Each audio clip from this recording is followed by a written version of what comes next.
Why are both political parties so intent on keeping these files secret? Another week brings yet another round of excuses from Washington, as the truth about Epstein's connections remains under wraps. Who are they truly protecting?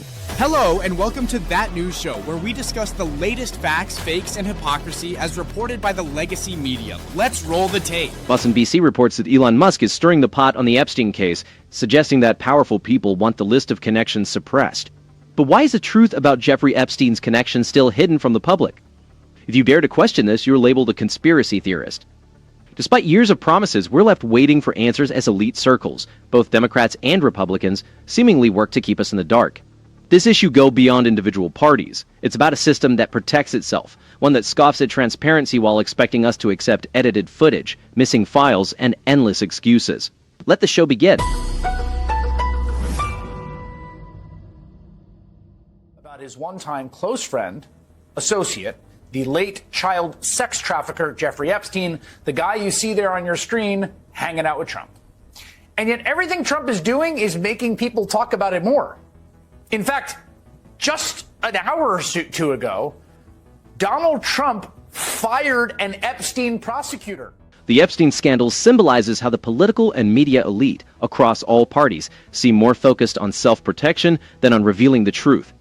The refusal to release the Epstein files, the dismissal of proactive prosecutors, and the coordinated suppression of uncomfortable truths all indicate a political class more concerned with self-preservation than with justice.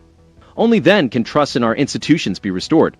When Republican leaders echo the same evasive talking points as their counterparts, it's evident that the problem is deeply entrenched. The abrupt dismissal of prosecutor Maureen Comey, critical in the Ghislaine Maxwell case without a clear explanation, raises serious concerns about institutional integrity and the administration of justice. It's time for full transparency, not just for justice in the Epstein case, but to affirm that no one is above the law, be they billionaires, politicians, prosecutors, or bureaucrats who have long shielded their own. Despite demands for transparency from figures like House Speaker Mike Johnson and several GOP senators, real action is often obstructed by procedural technicalities, not a commitment to the truth. The real issue extends beyond the personal histories or social circles of the influential. It's their ongoing refusal to provide the transparency Americans deserve. The Department of Justice's release of incomplete prison video footage, dismissed as a technical glitch, only intensifies suspicions of a system rigged to protect the well-connected. This issue isn't confined to one political party. At the core of this situation is the question, who is the system really protecting?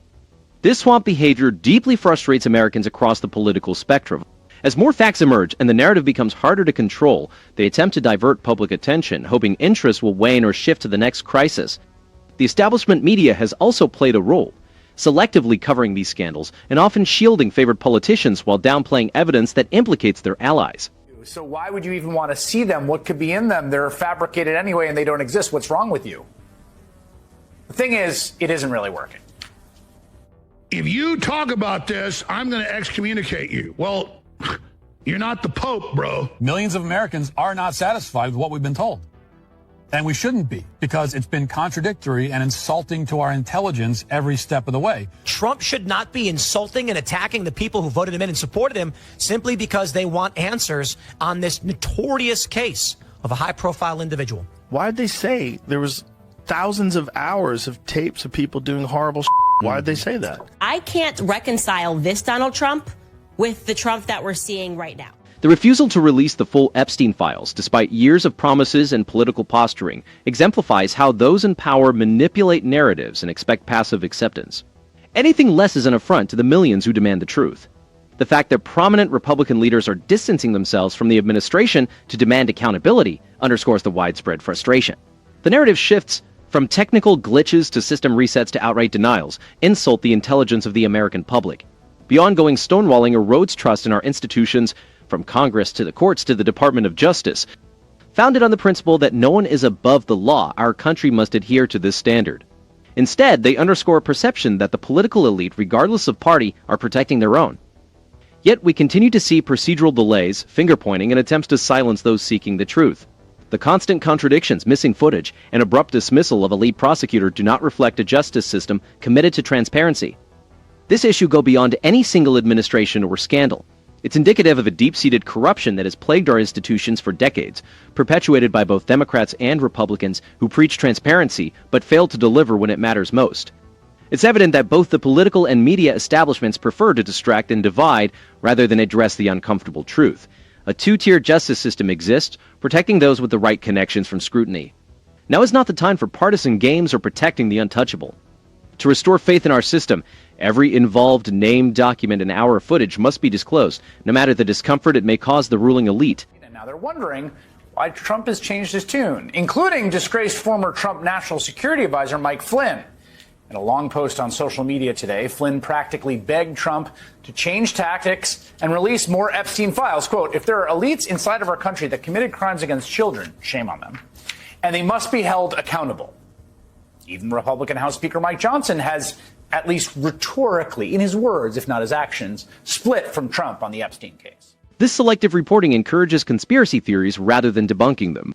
For example, MSNBC seldom mentions that the Obama-Biden Justice Department overlooked significant leads in the Epstein case for years, allowing the scandal to grow.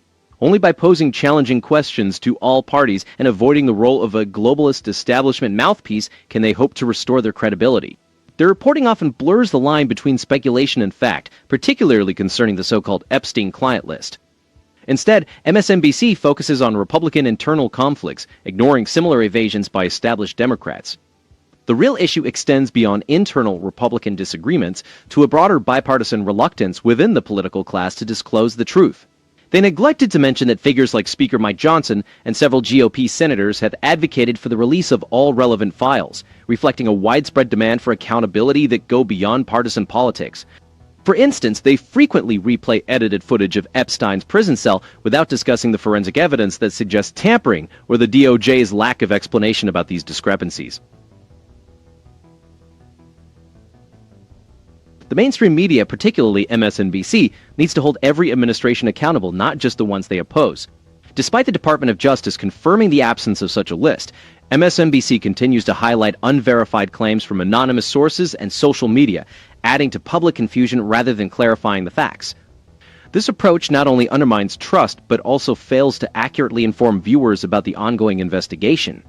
Instead, the focus is predominantly on current divisions within the Republican Party, which are depicted as signs of a crisis rather than a legitimate debate over transparency and accountability. Furthermore, MSNBC's reliance on partisan commentators and recycled talking points compromises the quality of their analysis. Americans are growing weary of a system that perpetually protects the powerful, irrespective of their party affiliation. The absence of independent legal experts and whistleblowers from diverse backgrounds creates an echo chamber that supports the network's preferred narrative, ignoring broader institutional failures that cut across party lines. The network's coverage also lacks balance and objectivity, with a noticeable bias in how political figures are portrayed. It's like someone went to Trump and said, dude, you have to convince everybody you are 100% guilty. Again, Trump has always been able to move on from a bad news cycle before, often by creating some new bad news cycle, right? High-profile dismissals or unmet promises of transparency directly undermine investor confidence. When politicians and officials put their reputations before transparency, it results in a diminished trust in American markets and institutions. These scandals aren't just bad news for the administration. They have tangible financial repercussions for American families and businesses. The pattern is clear. Increased scrutiny often leads to a shift in conversation, with new controversies or partisan disputes suddenly taking center stage. Until we see that change, expect continued volatility, uncertainty, and the burden falling on ordinary people due to elite mismanagement. When the Department of Justice withholds or alters crucial information, it doesn't just undermine governmental trust, it shakes the foundations of our economic stability. Withholding crucial information, whether regarding financial misdeeds or misconduct by elites, stifles entrepreneurship and dampens consumer confidence, leaving people to wonder what else is concealed. Americans deserve institutions that prioritize public service over protecting the powerful. Financial analysts across the sector caution that such instability could lead to higher borrowing costs and discourage foreign investment. The previous Democratic administration's handling of similar issues established a pattern of evasion and double standards, forcing the public to bear the consequences through higher taxes, stagnant wages, and limited opportunities. As the administration expends political capital on crisis management, significant initiatives like tax relief, deregulation, and energy independence are pushed aside. It's genuine accountability and a commitment to transparency, ensuring that all involved are held responsible. Every family saving for college, every retiree managing their pension, every small business owner making payroll feels the impact of governmental credibility issues. Small businesses, already burdened by inflation and regulatory challenges, must contend with an ever-changing policy landscape. Planning a household budget or making long-term investments becomes nearly impossible when the rules change unpredictably and leadership focuses more on damage control than on providing clarity. Well, there you have it. Now, with President Trump at the helm, we see a shift towards prioritizing American interests, challenging globalist agendas, and avoiding unnecessary wars for profit. Both parties claim to champion transparency, yet when it's time to hold the powerful accountable, crucial files vanish and the media diverts its gaze. What we are witnessing is not merely a failure of leadership, but a deliberate effort by entrenched elites to obscure the truth from the American people. The critical question remains, how much longer will we tolerate a system that serves itself over the people? The answer is straightforward. If you seek accountability, you must demand it. The previous administration under Joe Biden and Kamala Harris mastered the art of protecting allies, manipulating agencies, and underestimating the public's intelligence. Don't forget to like, subscribe, and leave your comments below. This has been That News Show. That's all I have for now.